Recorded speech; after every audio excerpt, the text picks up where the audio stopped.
everybody, welcome back to Cocktails and Rocktails with me, your most notorious groupie, Allison Rouse. Author we've got tonight, The Life and Times of Notorious Groupie. This is the paperback edition where you can get that. And these other little books right here is down in that description, along with merchandise, which I do have a new merchandise store happening, Teespring, which will link to the channel. So, and I'm coming up with all kinds of new stuff, but keeping some of the good old merchandise as well. And you guys, thank you so much for all the love, all the support, everything you guys are doing here, the community that we have all made together, because I haven't made this alone. I've just been lucky to give us all a platform to hang out on. So thank you guys so much for all the love and support. Really, really, truly means the world. And you guys, today's topic, when you think I've hit a plateau as far as people that I've hung out with, I'm going to throw you another curveball. Well, kind of more of a rebound shot, because the person we're going to talk about today was known for being the #1 rebounder in the NBA for a lot of years. And he was wild, and he was outrageous, and he was Dennis Rodman. Lord knows how loopy is these days. God complex much? But back then, even so. We're going to talk about a little show he did for MTV back in the day. And today the cocktail is going to be a screwdriver, just because it sounded good to me today. I like, it's kind of earlier in the day that I'm filming, and I like kind of orange juice and stuff in the morning. It's an acceptable drink. So everybody, grab your screwies, kick it for drivers, and let's have a little cocktails and rocktails. Cheers, big ears. Perfect for Sunday morning brunch, because this might be on a Sunday and I might be joining you guys for brunch. So know that I am there in spirit and in drink. So everybody, okay, we're going to talk about Dennis Rodman's world tour, which he made for MTV back in the day. And the first episode he filmed was in Las Vegas.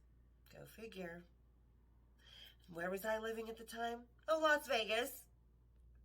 And we all know, and I have another connection to Dennis Rodman. My cousin used to play college ball with Luke Longley, who at the time, he's a big, tall Australian basketball player, and he played on the Bulls at the time. So I've always kind of known the secrets behind the Bulls because of what my cousin and Luke Longley talked about and stuff. And just kind of the history of how they are. Let me tell you something about Michael Jordan. 2 things.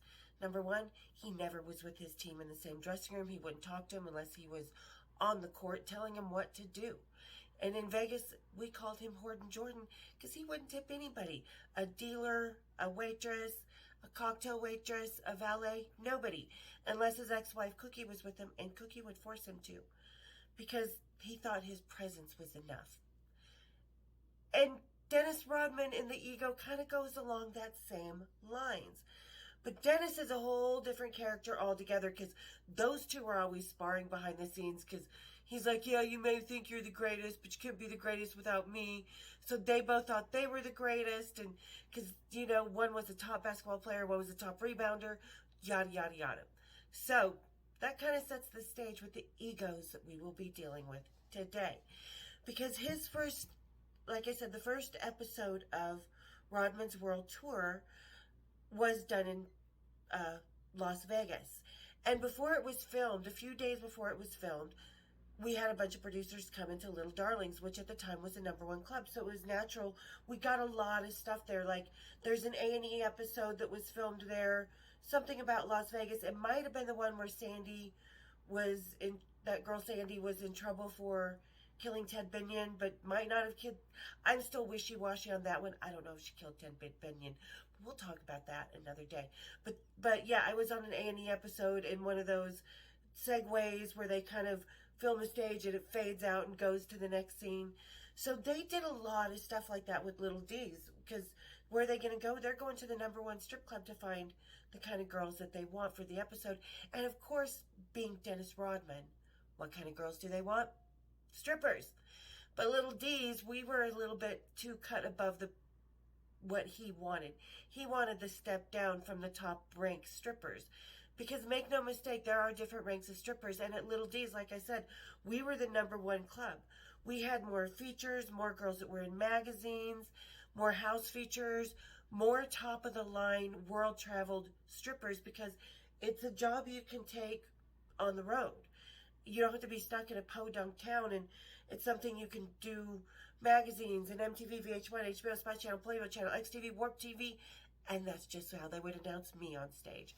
So when the producers came in, they were watching the girls on stage, and they would pull certain ones, and they pulled me to the side, and they were like, hey, we would love, this is what we're doing. It's a new MTV episode with Dennis Rodman, and we need a bunch of girls. We would love it if you would come. Here's my card, blah, blah, blah, what the producers do, because secret little twinnies, I do know what producers do. And anybody can find out the names of these producers when you go watch the episode, because they're there in the credits. Didn't think about that while you were bitching me out, did you, girl? Anyway, so I call him. I'm like, hey, cool. He's like, could you grab about 4 or 5 other girls? Just, make sure they're beautiful girls, blah, blah, blah. Absolutely.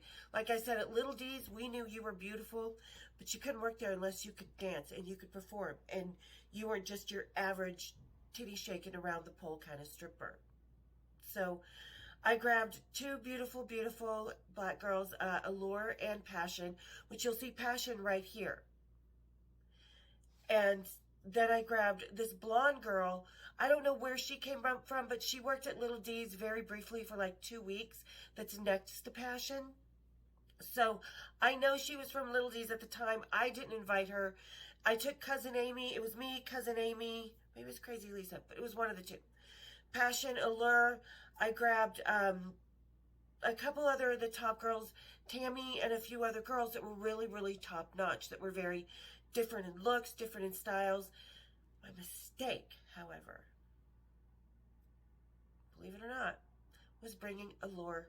And not my mistake, because I love Allure and Passion. Whenever you hear me say, I picked that up from Passion, because, yeah, she said it right. I was like, yeah, that pretty much describes, we're going to talk about the situation where I picked it up. But so anyway, so this is Passion. I know there's a scene where you can see Allure in the background. Beautiful, beautiful girl with braids. Just classic Janet Jackson looking type of beautiful girl. So I have a picture of her somewhere. Maybe if I can find it, I'll put it up here. But so we get there, and the producers are like, oh, hey, cool, come in this room. And they were kind of like, you could tell they were kind of uncomfortable, but they didn't know how to say what they wanted to say. And I didn't know what they were trying to say, because I thought, is it me? Is it something about me that I'm not pretty enough, that I'm not this or that, yada, yada. And they'd gone to a couple other strip clubs, so we were the ones that they called to actually come, because they liked our caliber ladies. But the problem is, a lot of people lump strippers into the same category as far as being wild and what we're going to do when there's a famous person around. Well, because we were the higher caliber, every single one of us ladies was used to a lot of famous people. Between dating them, hanging out with them, and them being our regular customers, like Jason Alexander, Seinfeld. While Seinfeld was at the top of the world, he was a regular customer at Little D's. He'd come say hi to me for a minute, but his favorite was Kitty. He hung out with Kitty all the time.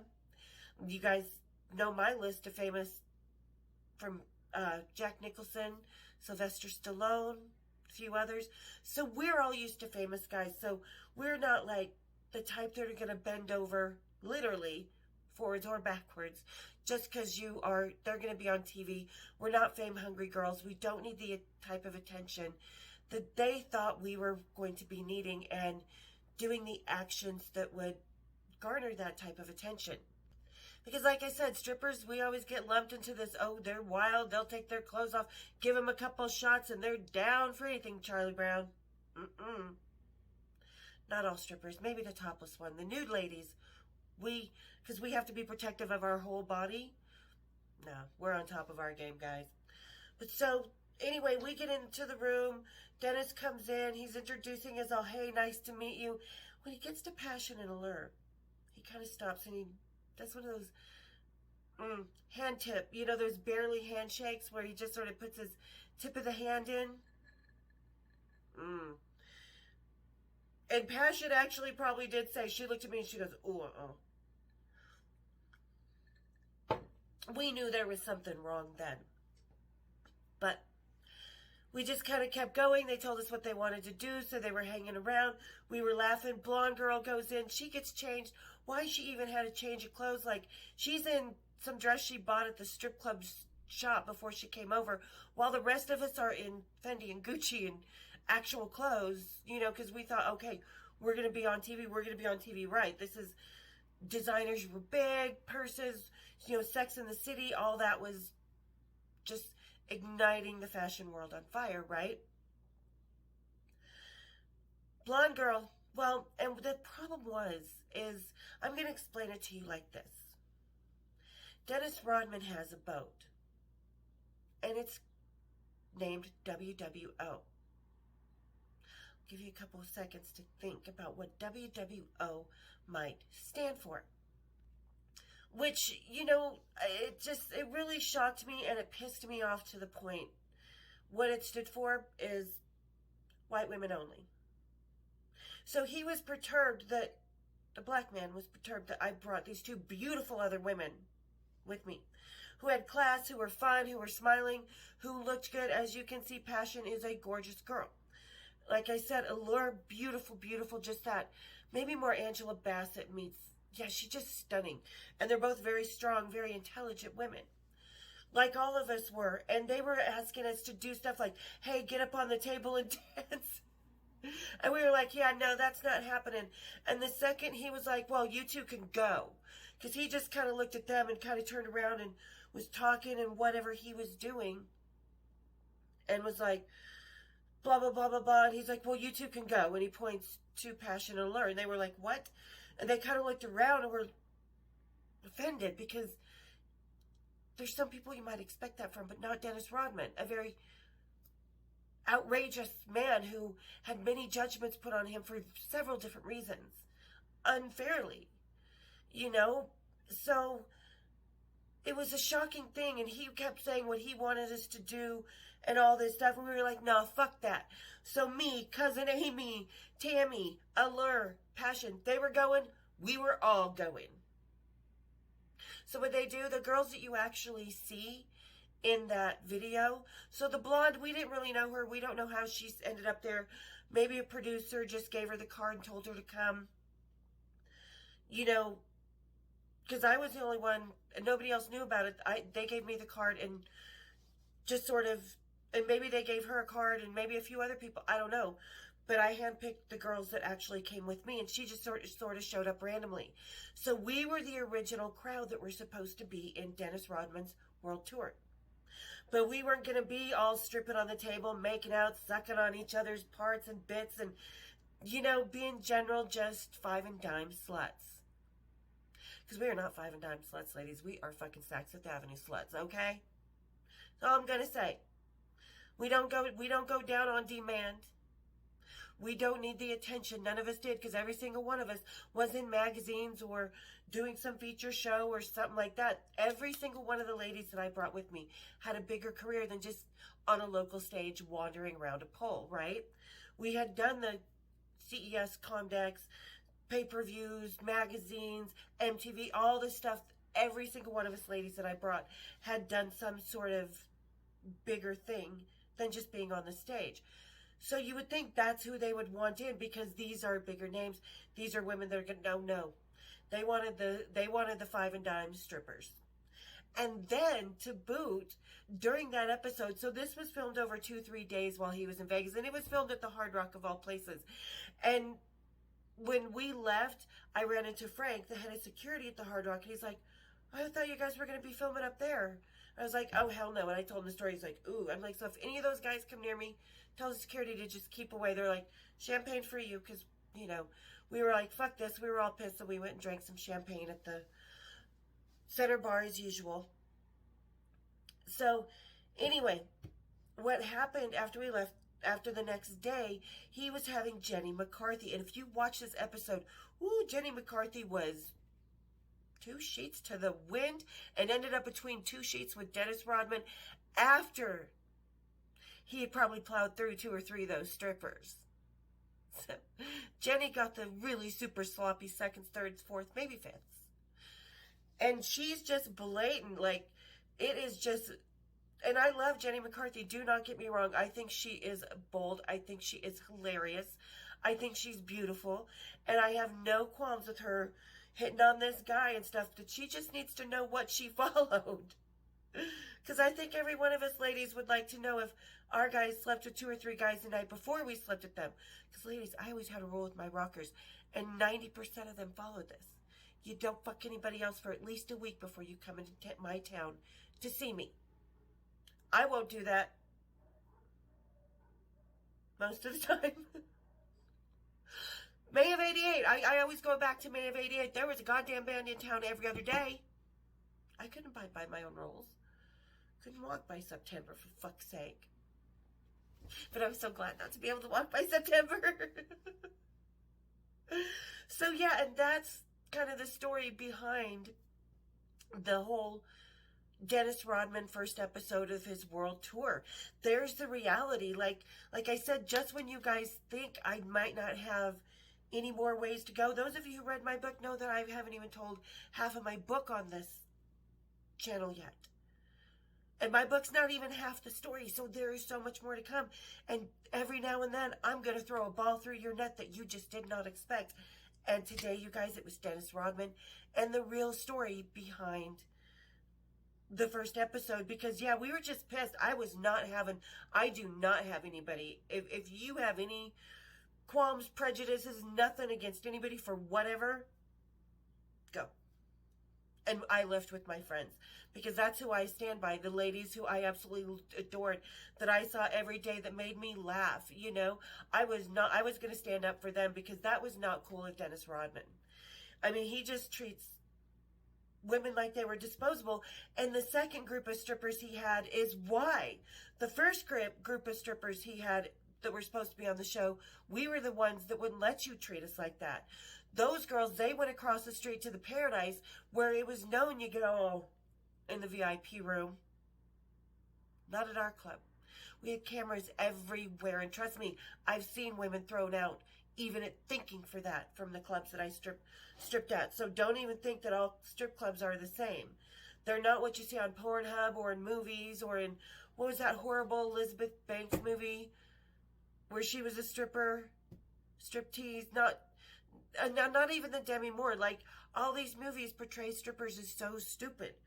But because the dime store strippers, they get all the attention, but they're not looking at the women who are features, who are in college, who actually come from good families. And that is why we got up and walked out, because we weren't your typical what you guys think strippers are. And that's why they had to call the second round in, because nope.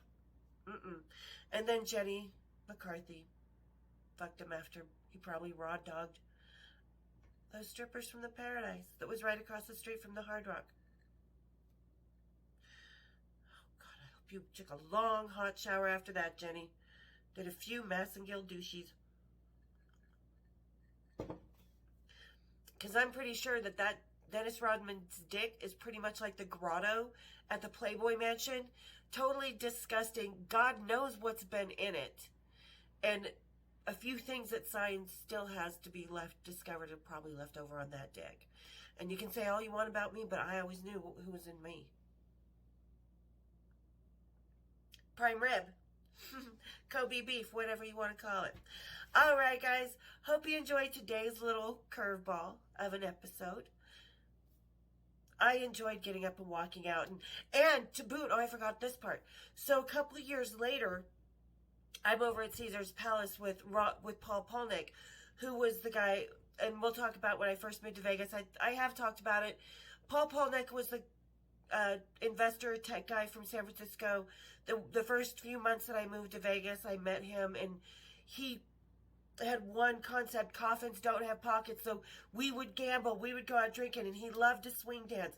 So this guy would swing dance, and he was in town visiting, and we were never like hooking up like that. We just enjoyed each other's company. Like, I was someone he could take out to dinner and talk to and hang out with, and would be a rag doll for him when we would swing dancing, because but so a couple of years later, I'm still hanging out with Paul. He's in Vegas. We're going out to lunch. We're going to go to Caesars. We're shopping. We're doing whatever, right? And I look over as we're crossing the casino, and who's coming toward us? Dennis Rodman. Dennis motherfucking still, and he's still a douchebag. He's still an idiot to this day, let's face it. That guy, he thinks he's a god, but really, he's like, no. He's a little trash can man.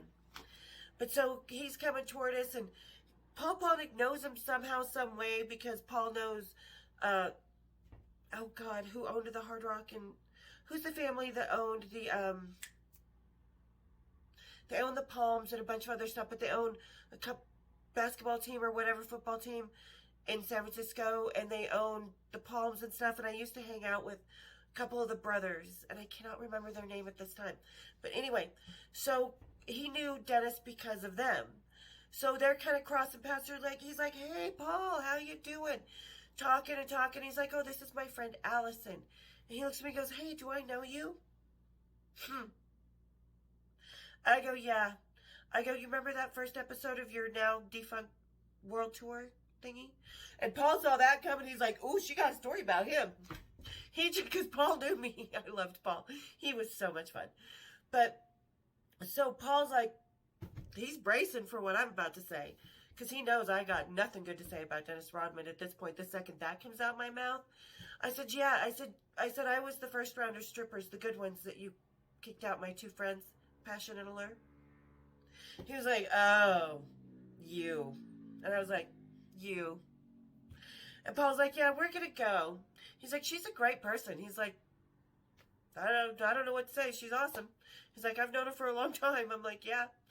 And he's like, well, good to see you, Paul. Leaves, and he's like, giving me dirty looks with his stupid motherfucking entourage of ass kissers and fucking douchebags just like himself. I mean, seriously. Just because they're famous doesn't mean they're fucking good people. And you know, I'm not going to blow rainbows and kittens out your ass, and I'm not putting rosy-colored glasses on your face either. I tell it like it is, and that's what it was with Dennis Rodman. So, all right, guys, hope you enjoyed today's little story. It was just one of those unexpected things. What happens in Vegas definitely doesn't stay in Vegas. Don't believe that little lie. So, all right, but you want to stay here, you want to support the channel. You guys, it doesn't take much. Watch the commercial. Hit the like button. Hit the subscribe. For those 43% of you that are just haunting the channel and watching, come join the community. We are awesome here, and I do have a lot of awesome things coming with the podcast with Marie. I have a lot more that I'm filming with Marie. We're making it a regular thing because sometimes you need to reconnect with your friends to find yourselves again. That's what Marie and I are doing. So, totally awesome time. All right, guys, go down. Check out the merchandise, tittle about, hit the like, hit the share, hit my bells. We'll see you here next time on Cocktails and Rocktails. Here's bigger.